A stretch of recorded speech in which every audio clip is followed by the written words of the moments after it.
오늘 하나님 말씀 마가복음 5장 22절부터 34절까지 말씀입니다. 저랑 같이 한 절씩 교독합니다. 회장장 중에 하나인 야이로라 하는 이가 와서 예수를 보고 발 앞에 엎드리어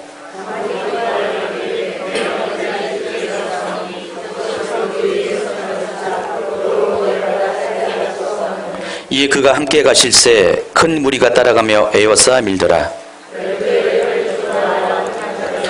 많은 의사에게 많은 기름을 받았고 가진 것도 다 허비하였으되 아무 효용이 없고 도리어 더 중하여졌던 차에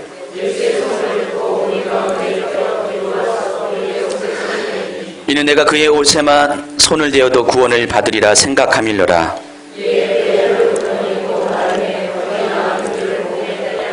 예수께서 그 능력이 자기에게서 나간 줄을 곧 스스로 하시고 무리 가운데서 돌이켜 말씀하시되 누가 내 옷에 손을 대었느냐 하시니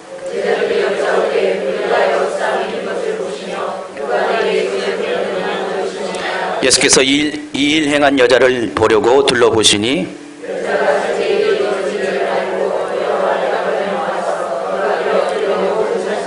같이 읽겠습니다. 예수께서 이르시되 딸아 내 믿음이 너를 구원하였으니 평안히 가라 내 병에서 놓여 건강할지어다. 아멘. 제가 지난 2주 동안 건강이 좋지 않았습니다. 심한 편두통으로 인해 일상이 매우 힘들었습니다. 특히 잠자리에 들게 되면은 새벽마다 찾아오는 이 두통 때문에 늘 깨었어요. 그래서 이 두통을 잠재우느라고 이 방법 저 방법 취하다 보면 어떻게 보면은 벌써 아침이 이르렀습니다. 그래서 제가 제 최현영 목사님한테 이런 말을 했습니다. 난 정말 밤이 무서워 하면서 정말 2주 동안 밤이 무서웠습니다. 새벽마다 깨어나는 이 두통으로 인해서 제가 여지껏 살면서 정말 2주 동안은 무서운 밤을 지내게 됐습니다. 그래서 이 편두통을 치료하기 위해서 온갖 방법을 다 써봤습니다. 처음에 통증이 왔을 때 옛날에도 한번 경험했기 때문에 이 통증을 잠재우기 위해서 이 어깨에 있는데 마사지도 하고요. 또 통증이 심하면은 물론 약도 먹습니다. 근데 약도 별로 효과가 없어요. 그래서 좀 이렇게 약간 달래는 방법이 차가운 것을 갖다 대는 것이에요. 그래서 이번에는 얼음을 사용하지 않고 대신 찬물을 계속 입에다 집어넣고 그냥 머금고 있으면 좀 나아집니다. 그래도 안 되면은 목욕탕에서 그냥 찬물을 머리에다가 머리 쭉 뿌리면은 조금 낫습니다. 그러다가 또 안 되면은 안마기가 있거든요. 어깨를 주무는 안마기를 데리고 한두 시간을 계속 새벽에 깨가지고 그 일을 하면은 벌써 아침이 동이 터올라가지고 거의 2주 동안을 밤을 제대로 잠을 못 잤어요. 특히 지난주일에는 두통이 절정에 이르러서 정말로 몹시도 힘든 상태에서 예배를 인도하게 됐습니다. 물론 그 상황에서 은혜는 더 컸고요. 그래서 주변 분들이 특히 아내가 저보고 계속해서 전문병원에 가서 한번 뇌검사를 하라고 권했습니다. 여러분이 하도 권해가지고 지난 주일 지나서는 월요일엔 반드시 병원에 가고야 말 것이다. 그렇게 생각을 했습니다. 그러던 중 지난 주일날 우리 전도사님께서 여기 계신 전도사님께서 갑자기 뭘 갖고 왔어요. 손에 바리바리 싸가지고 갖고 왔습니다. 부항을 갖고 왔어요. 그래서 다들 가신 다음에 저 방에서 어깨와 또 이 등짝에다가 부항을 난생 처음 해보게 됐습니다. 그리고 사열을 해가지고 피를 뽑는 작업을 했습니다. 자, 놀랍게도 그날 밤 이후로 새벽에 깨지 않고 잠을 잤습니다. 좋아하십니까? 그래서 이번 한 주간은 정말 평안한 잠을 제대로 잡았어요. 다시 한번 감사를 드립니다. 전도사님께. 그래서 제가 그동안 이 두통 치료를 위해서 2주 동안에 많은 걸 터득한 것 같아요. 이것저것 많이 터득했고, 지난 토요일 날은 우리 고집사님이 남성셀 모임 장로님 댁에서 했는데, 다른 분들은 셀 모임하고 저를 붙잡고 1시간 동안은 그냥 스포츠 마사지를 계속 했습니다. 실은 굉장히 아팠어요. 아팠고, 예, 그날 하루 동안 완전히 온몸이 욱신거렸습니다. 피부도 막 그렇게 예민해졌고요. 굉장히 수고를 하셨는데, 예, 그러면서 이번 일을 계기로 우리가 병을 치료하기 위해서는 정말 제대로 된 의사와 제대로 된 치료를 만나는 것이 매우 중요하다는 생각을 해보았습니다. 자, 오늘 본문에는 12회를 혈류병으로 알아온 한 여인의 이야기가 소개되어 있습니다. 자, 26절에 보면은 이 여인은 그 병을 치료하기 위해서 그동안 많은 의사를 찾았음을 알 수가 있습니다. 예, 그러나 치료는 되지 않았고 많은 괴로움을 받았습니다. 또 병 치료를 위해서 가진 것을 다 허비했다고 말씀을 하고 있습니다. 설상가상으로 아무런 효험도 없이 도리어 병은 더 중요해졌다고 말씀을 하고 있습니다. 자, 그렇다면 이 여인에게 문제가 무엇입니까? 자, 그것은 그녀의 병을 제대로 진단하고 제대로 치료해 줄 의사를 만나지 못했던 것입니다. 아마도 제가 그때 이 여인의 곁에 있었으면은 권면했을 것이에요. 부항을 한번 떠보라고. 여인이 앓는 병에 대해서 킹제임스 성경은 그것을 가리켜서 유출병이라고 정확하게 병명을 말하고 있습니다. 마가복음 5장 25절을 킹제임스 성경으로 다시 읽어보면 이런 말이 있습니다. 이 12년 동안 유출병을 앓고 있는 어떤 여인이 있었는데, 자, 이 여인이 앓고 있는 혈류증은 병명으로는 정확하게 유출병입니다. 자, 유출병이 뭡니까? 레위기 15장에는 유출병에 대해서 이렇게 소개하고 있습니다. 레위기 15장 2절입니다. 이스라엘 자손에게 말하여 이르라. 누구든지 그의 몸에 유출병이 있으면 그 유출병으로 말미암아 부정한 자라. 그의 유출병으로 말미암아 부정함이 이러하니 곧 그의 몸에서 흘러나오든지 그의 몸에서 흘러나오는 것이 막혔든지 부정한즉 유출병이 있는 자가 눕는 침상은 다 부정하고 그가 앉았던 자리도 다 부정하니 그의 침상에 접속하는 자는 그의 옷을 빨고 물로 몸을 씻을 것이며 저녁까지 부정하리라.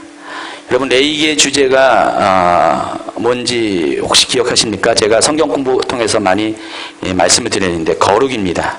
레위기 19장 2절에는 하나님 아버지가 여호와가 거룩하니 너희도 거룩하라는 말씀이 있습니다. 그래서 레위기 전체는 거룩이라는 주제를 가지고 두 가지로 나누고 있습니다. 첫째는 사람이 어떻게 거룩해질 수 있는가, 또 후반부는 그 거룩을 어떻게 유지할 수 있는가에 대해서 기록한 책이 레위기입니다. 그래서 여러분, 거룩해지지 않고서는 우리가 하나님 나라에 들어갈 수가 없거든요. 그래서 레위기의 주제는 바로 우리가 어떻게 천국에 갈 수 있는가를 다루는 것과 동일한 맥락이라는 것입니다. 그래서 우리가 거룩해질 수 있는 방법이 제사 제도를 통해서 우리가 거룩해질 수 있습니다. 우리가 제사를 드림으로, 다시 말해서 예배를 드림으로 거룩해질 수 있고요. 또 한 가지, 우리가 절기를 지킬 때 그 절기마다 찾아오는 그 예배를 계속해서 드려짐으로 인해서 우리가 거룩을 유지할 수 있는 바로 그런 내용을 실은 책이 레위기라는 것입니다. 자, 그런데 이 레위기에는 13장과 14장에 걸쳐서 두 장에 걸쳐서 문둥병에 대해서 다루고 있습니다. 13장은 문둥병의 판별법에 대해서, 또 14장은 문둥병으로부터 고침받은 사람의 정결법에 대해서 설명하고 있습니다.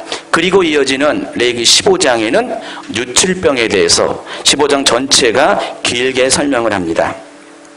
여러분, 성경을 어딜 통틀어 봐도 이렇듯 어느 특정한 병에 대해서 긴 장을 통해서 이렇게 설명한 성경은 없습니다. 어느 곳도 없습니다. 그래서 그만큼 문둥병과 유출병은 성경에서는 굉장히 중요한 병으로 취급하고 있다는 것입니다. 근데 이 병들이 왜 중요한가 한번 생각을 해보시기 바랍니다. 문둥병과 유출병에는 공통점이 있습니다. 공통점은 뭐냐면은 사람을 부정하게 만드는 병이라는 것입니다. 다시 말해서 우리가 거룩을 추구할 때 거룩을 방해하는 것이 바로 문둥병과 유출병이라는 것입니다. 그래서 사람들은 문둥병과 유출병을 죄와 관련된 병이라고 생각을 했습니다. 다시 말해서 죄 있는 사람이 걸리는 것이 문둥병과 유출병이라는 것입니다. 그리고 문둥병과 유출병은 자신도 거룩할 없을 뿐더러 다른 사람도 거룩하지 못하게 한다고 생각을 했습니다. 그래서 문둥병 걸린 사람과 유출병 걸린 사람은 절대로 대중 앞에 나설 수가 없었습니다. 이와 같이 문둥병과 유출병은 죄의 속성을 닮은 병이에요. 그렇기 때문에 거룩을 주제로 한 레위기에서 그토록 경계를 한 것이고, 그래서 13장, 14장, 15장에 걸쳐서 긴 장을 할애해서 이 두 가지의 병을 다룬 것입니다. 자, 이런 이유로 인해서 12년 동안 유추병을 앓아온 여인은 부정하다 하여 사람들로부터 격리된 삶을 살았습니다. 더구나 그 병을 치료하기 위해서 수많은 의사를 찾았지만 오히려 괴로움만 더하고 가진 것 모두를 탕진했습니다. 그래서 어느 누구도 의지할 수 없고 믿을 수가 없게 된 상태가 되었습니다. 바로 그러한 중에 이 여인은 예수님을 만났다는 것입니다. 자, 그런데 2000년 전에 한 시대를 고통 속에 살아가던 여인이 과연 여러분과 저와 무관한 사람은 아닌 것입니다. 왜냐하면 오늘날도 죄로 인해서 고통당하는 사람들이 많기 때문입니다. 자, 이 12년 동안 혈류병을 앓은 이 여인의 모습은 오늘날 죄로 인해서 고통당하는 많은 사람들의 모습이라는 것입니다. 여러분, 죄는 우리를 부패하게 합니다. 죄는 하나님과 멀어지게 합니다. 죄는 다른 사람들도 부정하게 만듭니다. 죄는 사람들 사이를 멀어지게 합니다. 그리고 죄는 우리의 삶에 고통과 실패를 가져오게 합니다. 그래서 사람들은 죄의 문제를 해결하기 위해서 구원의 길을 찾습니다.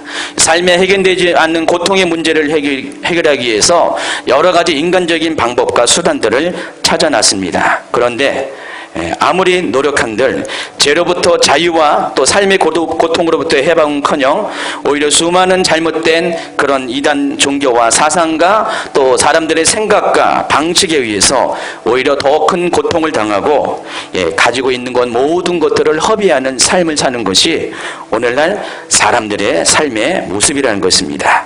자, 그들이 왜 그런 삶을 살 수밖에 없습니까? 그들 역시 오늘 이 혈류병 걸린 여인처럼 진정한 의사를 만나지 못했기 때문입니다. 그들을 구원한 그리스도를 만나지 못했기 때문에 그들의 삶이 여전히 죄와 병으로 인해서 고통의 삶을 살 수밖에 없다는 것입니다. 자, 오늘 이 유출병을 앓아온 여인이 겪은 12년의 세월은 단순한 숫자가 아닙니다. 영적으로도 굉장히 의미가 있는 숫자입니다. 여러분, 이스라엘은 몇 가지의 완전수가 있습니다. 3이라는 완전수가 있고 7이라는 완전수가 있고 또 12이라는 완전수가 있습니다. 그래서 이 그녀가 알아온 이 12년은 그녀의 인생이 완전한 실패였음을 의미하는 그런 숫자라는 것입니다. 죄는 우리 가운데 사랑도 믿음도 소망도 기쁨도 송두리째 앗아갑니다. 그래서 더 이상 아무것도 기대할 수 없고 믿지 못하게 만듭니다. 그래서 이 병을 걸린 이 여인처럼 우리 안에 유추병과 같이 부정한 죄가 있는 사람들은 완벽한 실패의 삶을 살 수밖에 없다는 것입니다. 자, 그러던 차에 그녀가 드디어 예수의 소문을 듣게 됐습니다. 그리고는 아주 용감한 행동을 하게 됩니다. 27절입니다. 예수의 소문을 듣고 무리 가운데 끼어 뒤로 들어와서 그의 옷을 손을 대었다고 그랬습니다. 자, 레위기 15장에서 설명했듯이 유추병 걸린 여인은 절대로 대중 앞에 설 수 없었습니다. 더구나 수많은 무리들이 예수님 가까이에 가기 위해서 서로 에워싸고 미는 장면이 바로 그런 상황이었습니다. 그래서 그때 예수님께로 가는 것은 모험에 가까운 것이었습니다. 잘못하면 이로 인해서 큰 봉변을 당할 수도 있는 상황이었습니다. 그런데 그럼에도 불구하고 그녀는 예수님께로 갔습니다.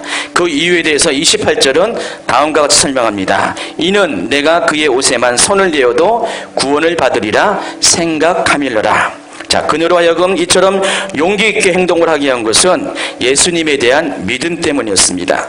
예수님의 옷에만 손을 닿아도 구원을 받으리라 생각한 믿음 때문이었습니다. 자, 예수님이 그리스도 곧 자기 백성을 죄에서 구원할 하나님의 아들이심을 확신하였기 때문에 바로 예수님이 그분이었다는 것을 확신했기 때문에 그녀는 담대히 주님께로 나아갈 수 있었던 것입니다. 그리고 마침내 완전히 실패한 인생을 살아온 그녀의 삶에 구원이 찾아왔습니다. 제대로 된 의사, 그녀의 육신뿐만 아니라 영혼도 구원할 의사를 만났기 때문입니다. 여러분, 오직 예수님만이 죄와 사망의 몸에서 그리고 실패한 인생에서 우리를 구원한 유일한 분이십니다. 다른 것에는 결코 구원이 없습니다. 다른 종교, 다른 사람으로는 결코 하나님 나라에 들어갈 수 없습니다. 이에 대해 성경은 다음과 같이 증언합니다. 사도행전 4장 12절입니다. 다른 이로서는 구원을 받을 수 없나니 천하 사람 중에 구원을 받을 만한 다른 이름을 우리에게 주신 일이 없습니다. 요한복음 14장 6절입니다. 예수께서 이르시되 내가 곧 길이요 진리요 생명이니 나로 말미암고는 아버지께로 올 자가 없느니라.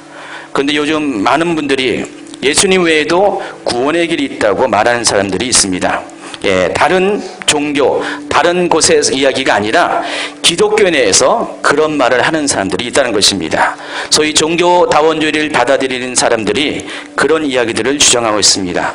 오늘 10월에 열리는 WCC를 추종하는 사람들 중에 적지 않은 사람들이 바로 종교다원주의에 미혹되어 있습니다. 그러나 그것은 잘못된 것입니다. 그것은 사람들을 미혹하는 것입니다. 유출병 걸린 불쌍한 여인과 같은 인생을 살고 있는 성도들의 삶에 오히려 더 괴로움을 추구하는 그런 일인 것입니다.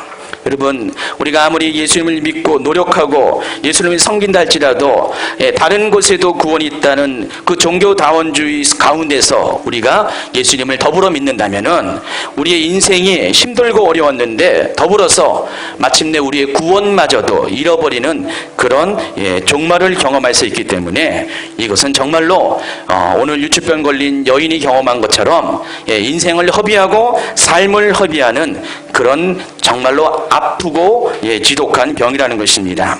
오직 예수님 외에 저와 여러분을 이와 같이 죄의 병으로부터 치료하고 구원해 줄 분은 아무도 없습니다. 오직 예수님만이 우리의 구원이십니다.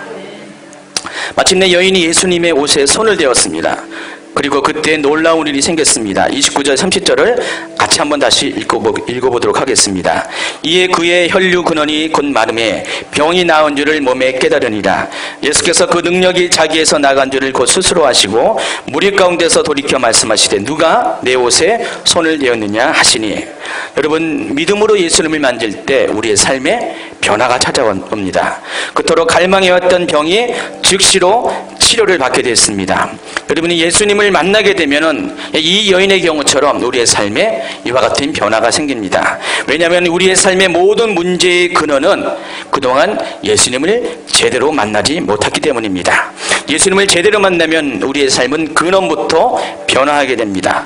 왜냐하면 예수님은 죄의 권세에 포로된 우리를 자유케 하기 위해서 이 땅에 오신 분이시기 때문입니다. 누가복음 4장 18절 19절입니다. 주의 성령이 내게 임하셨으니 이는 가난한 자에게 복음을 전하게 하시려고 내게 기름을 부으시고 나를 보내사 포로된 자에게 자유를, 눈먼 자에게 다시 보게 함을 전파하며 눌린 자를 자유롭게 하고 주의 은혜를 전파하게 하려 하심이라 하였더라. 여러분, 사람들의 삶의 고통은 죄로부터 시작된 것입니다. 죄는 하나님과 단절을 우리 가운데 일어나게 했습니다. 그리고 이 단절을 통해서 사람과의 단절, 그리고 자연과의 단절, 그리고 자기 자신과의 단절을 이루게 했습니다.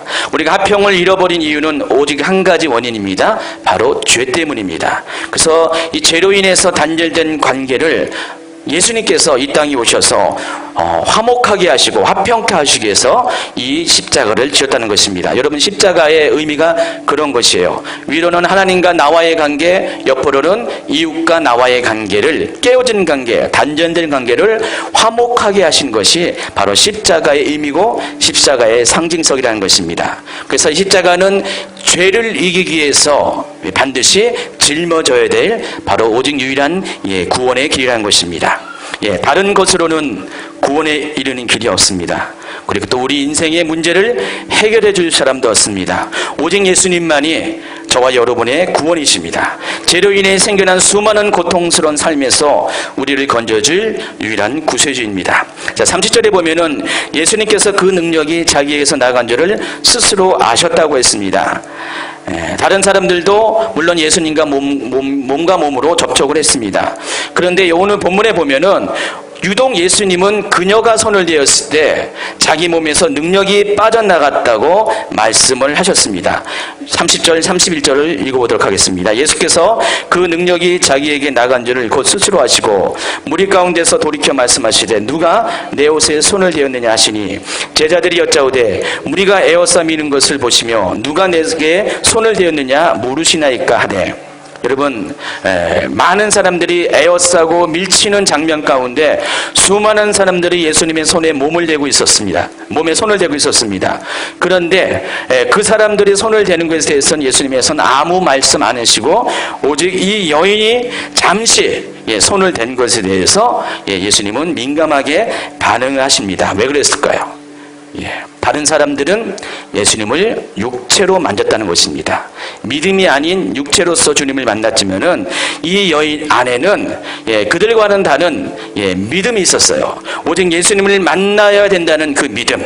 그렇기 때문에 그녀의 간절한 심령이 주님을 터치했다는 것입니다. 그리고 이런 그녀의 마음을, 그녀의 심령을 주님은 감지하셨다는 것입니다. 자, 우리가 예수님을 만난다는 것은 단순히 영혼의 구원만을 받는 것이 아닙니다. 여러분, 예수님을 만나면은 예수님 안에 있는 능력이 우리의 삶 안에 들어오는 것입니다. 여러분이 정말로 제대로 예수님을 만나면은 여러분의 영혼은 구원받는 것은 당연한 것이고 실제적인 삶의 능력도 예수님으로부터 우리 안에 들어온다는 것입니다. 자, 오늘 본문에서 여인이 경험한 능력이 뭡니까? 그것은 치유의 기름 부음이었습니다. 여러분, 지금 목요일날 기름 부음에 대해서 쭉 설명을 하고 있습니다. 강의를 진행하고 있는데, 자, 기름 부음은 에너지라고 제가 말씀을 드렸습니다. 어떤 일에 변화를 가져주는 역사하는 힘이라고 말씀을 드렸습니다. 자, 우리가 기름 부음이 임할 때, 예수님으로부터 기름 부음이 임할 때 단순히 구원만 받는 것이 아니라 예수님 안에 있는 이 기름 부음을 통하여서 우리의 삶에 실제적인 능력이 임한다는 것입니다. 만약에 그 사람이 치유가 필요한 사람이라면은 치유의 능력이 임할 것이고요. 그 사람 속에 어떤 돌파가 필요하다면은 돌파의 능력이 임할 것입니다. 그 사람 속에 어떤 재정의 문제가 있다면은 재정의 기름 부음을 통하여서 재정의 문제가 해결될 것입니다. 여러 가지 문제, 어떠한 수많은 문제일지라도 우리가 예수님을 만날 때 예수님 안에 있는 능력이 우리 안에 들어올 때 그 능력이 우리의 삶에 그런 막혔던 모든 것들을 변화시키는, 모든 빼앗겼던 것들을 회복시키는 그런 능력으로서 우리의 삶에 변화를 가져오게 한다는 것입니다. 그렇기 때문에 우리가 예수님을 만날 이유가, 예수님 앞에 찾아갈 이유가 있다는 것입니다. 우리는 먼저는 우리의 영혼의 구원을 위해서 예수님께 나아가지만은 예수님은 그 영혼의 구원과 더불어서 어떤 문제를 갖고 있든지 예수님을 만나기만 하면은 예수님 안의 능력으로 인해서 우리의 삶의 문제들이 해결되기 때문입니다. 자, 예수님은 영혼의 구원자이십니다. 그리고 삶의 문제로부터 구원을 이루시는 분이시기도 합니다. 자, 34절에서 여인이 한 행동에 대해서 예수님은 이렇게 말씀하십니다. 예수께서 이르시되 따라 내 믿음이 너를 구원하였으니 평안히 가라, 내 병에서 놓여 건강할지어다. 자, 예수님은 이 여인이 지금 병이 있어서 왔잖아요. 혈류병 때문에, 유추병 때문에 예수님께로 찾아왔습니다. 그런데 이 여인에게 필요한 대답은 뭡니까? 병의 고침을 받았다는 것인데 예수님은 그 고침을 말하기 앞서서 이렇게 선포합니다. 따라 내게 구원이 이르렀다. 무엇 때문에요? 믿음으로 인해서 구원을 받았다고 선포합니다. 자, 이 여인이 예수님께로 다가선 근거는 예수님의 몸에 손을 대기만 하면은, 아까 28절인가 20절인가요? 어떻게 고백했습니까? 병의 고침을 받을까라는 생각한 거 아니라 구원을 받을까라는 생각을 했습니다. 자, 이 여인이 지금 예수님에게 나아간 것은 단순히 자신의 문제 때문에 나아간 것이 아니라는 것을 알 수 있습니다. 자, 이 여인이 예수님께 나아간 첫 번째 근원적인 그런 목적은 예수님을 만났을 때 정말로 자신의 삶에 구원을 받으려는 그런 믿음이 있었다는 것입니다. 그리고 치유는 그 다음의 문제라는 것입니다. 예수님은 지금 그것을 캐치하신 것이에요. 그러니까 많은 사람들이 예수님이 찾아올 때 자신의 문제 해결을 위해서 찾아와요. 여러분도 마찬가지잖아요. 여러분 교회 왜 나옵니까? 대부분 물론 주님을 사랑해서 오신 분도 있지만은 아직 예수님을 잘 모를 때는 교회에 나가면 예수님을 만나면은 내 삶의 문제로부터 해결을 받을 것이라는 그런 주변의 권고와 간증을 듣고 나왔을 것입니다. 그렇기 때문에 그것 때문에 예수님을 찾아온 분들이 적지 않았어요. 그러나 오늘 본문에서 만난 이 여인은 그 어느 누구보다도 가장 큰 고통의 삶을 살았고 가장 실패의 삶을 10이라는 완전한 실패의 인생을 살았지만은 그것을 해결하기 위해서 예수님을 찾기보다는 그녀의 삶 전반에 걸쳐서 예수님을 만나면은 자기의 인생이 구원을 받겠다는 그런 믿음을 가지고 예수님을 찾았다는 것입니다. 자, 우리도 그리해야 된다는 것입니다. 여러분이 예수님을 찾아야 될 이유가 부차적인 어떤 삶의 문제를 위해서 예수님을 찾기에 앞서서 바로 예수님을 만날 때 오직 예수님만이 나의 구원이시라는 그런 믿음을 가지고 여러분이 찾아가시기 바랍니다. 그러면 예수님은 그 믿음을 보신다는 것입니다. 많은 사람들이 문제를 가지고 예수님을 찾았을 때 예수님은 그들의 문제를 캐치하지 않으셨어요. 아는 체 하지 않으셨어요. 그러나 삶의 진정한 구원의 문제를 가지고 온 이 여인만이 예수님의 관심을 끌었다는 것입니다. 여러분 예수님 만나고 싶잖아요. 예수님의 관심을 받고 싶고 예수님과 전격적인 그런 만남의 경험을 갖고 싶죠. 여러분의 문제를 가지고 예수님께 나아가지 마십시오. 오직 예수님만이 나의 구원이십니다는 분명한 믿음을 가지고 예수님을 만나기 위해서 그 한 가지 목적을 가지고 예수님께 나아가시기 바랍니다. 그럼 예수님은 그런 믿음을 카운트하신다는 것입니다. 그 믿음을 통해서 그들의 영혼을 구원할 뿐더러 그들의 삶에 있는 문제들도 당연히 해결해 준다는 것입니다. 문제는 우리가 구원을 받을 때 자동적으로 해결지는 구원의 열매에 불과하다는 것입니다. 자, 오늘 오직 예수님만이 구원이십니다라는 이 제목 가운데 모든 것이 담겨져 있습니다. 예수님은 우리의 영혼을 구원하실 뿐더러 우리의 삶의 문제도 구원하시는 분이십니다. 그러므로 우리가 집중해야 할 것은 문제 해결이 아니라 오직 주님을 만나는 것입니다. 주님을 만나면은 구원을 받습니다. 주님을 만나면은 어떤 삶의 문제도 해결받습니다. 그렇기 때문에 우리는 주님에게 집중을 해야 됩니다. 지금 이 자리에 지독히도 풀리지 않는 인생의 의문부를 가지고 앉아 계신 분이 많을 것입니다. 내 인생은 왜 이럴까? 내 인생은 정말 이렇게 처절할까? 제가 알기로도 한 10분 정도 되는 것 같아요. 적어도 이 자리에. 제가 보기에도 진짜 힘든 분들이 많이 있어요. 자, 그런 분들, 그 문제 해결을 위해서 주님의 이름을 부르지 마십시오. 물론 주님은 들으실 것입니다. 그러나 주님이 가장 여러분에게 관심 가지는 것은 여러분이 정말 믿음으로 여러분의 영혼의 구원을 위해서 주님을 찾을 때 오직 그것을 통해서 주님은 여러분에게 반응을 하신다는 것입니다. 그렇게 될 때 여러분의 삶의 문제는 자연적으로 해결되어진다는 것입니다. 오늘 주님의 옷을 만진다는 것은요, 믿음의 행동이 필요합니다. 첫째는 믿음이, 내 마음속에 믿음이 있어야 되고 손을 내미는 행동이 필요합니다.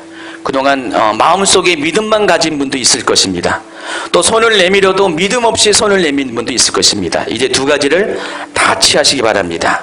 내가 믿음을 가지고 주님의 옷깃에 손만 만져도 구원을 받을 것이라는 그 생각을 가지고 정말로 하나님 앞에 손을 내미시기 바랍니다. 발을 내미시기 바랍니다. 제가 지난 금요일날 우리 집사님 댁에, 권사님 댁에 신방을 갔습니다. 창세기 26장의 말씀을 전하면서 집사님한테 당부한 게 있었어요. 거기는 이삭이 우물을 파는 그런 이야기가 실려 있습니다. 이삭의 26장에는 수많은 우물 파는 이야기들이 많이 있는데 거기 보면은 아브라함 때, 이삭의 아버지 아브라함 때 팠던 우물들도 그러나 메꿔졌던 우물을 다시 파는 이야기도 있고요. 또 이삭 자체가 세 개의 우물을 다시 또 파는 장면이 나옵니다. 그리고 마침내 부엘세바라는 최종적인 우물을 파는 장면이 나옵니다. 그때 제가 집사님한테 당부했어요. 그동안 아브라함이 팠던 우물을 파는 것이 주변의 사람들, 특별히 아내 권사님이 도와준 것이라면 이제는 직접 집사님이 직접 우물을 파시라고 했습니다. 여러분 혹시 비슷한 상황에 있는 분이 계실 거예요. 그동안 아내가 팠던 우물 덕에 생수를 조금씩 마시면서 겨우겨우 생존했던 분이 있을 것입니다. 아마 부모님이 팠던 우물 마시고 지금까지 살아온 분이 있습니다. 아닙니다. 이제는 여러분의 믿음으로 여러분의 우물을 파시기 바랍니다. 생수를 경험하셔야 됩니다.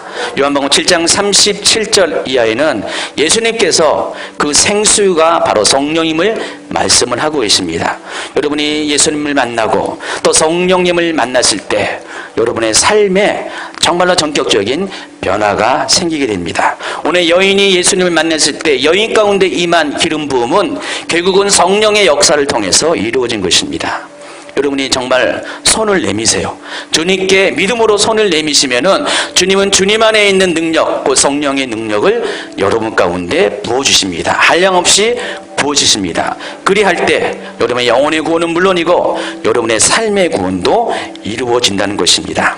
지금 이 자리에 두통으로 고통당하는 분이 있습니까? 제가 알기로는 고통당하는 자매가 여기 있는데 제가 그래서 부항을 갖고 왔어요. 이따가 조방에 들어가서 부항을 꼭 드시기 바랍니다. 제가 경험했기 때문에 보니까 우리 자매 상황이 저랑 비슷했어요. 맨날 그냥 좀 과로하고 피곤이 쌓였는데 어깨가 무겁죠? 꼭 부항 드세요.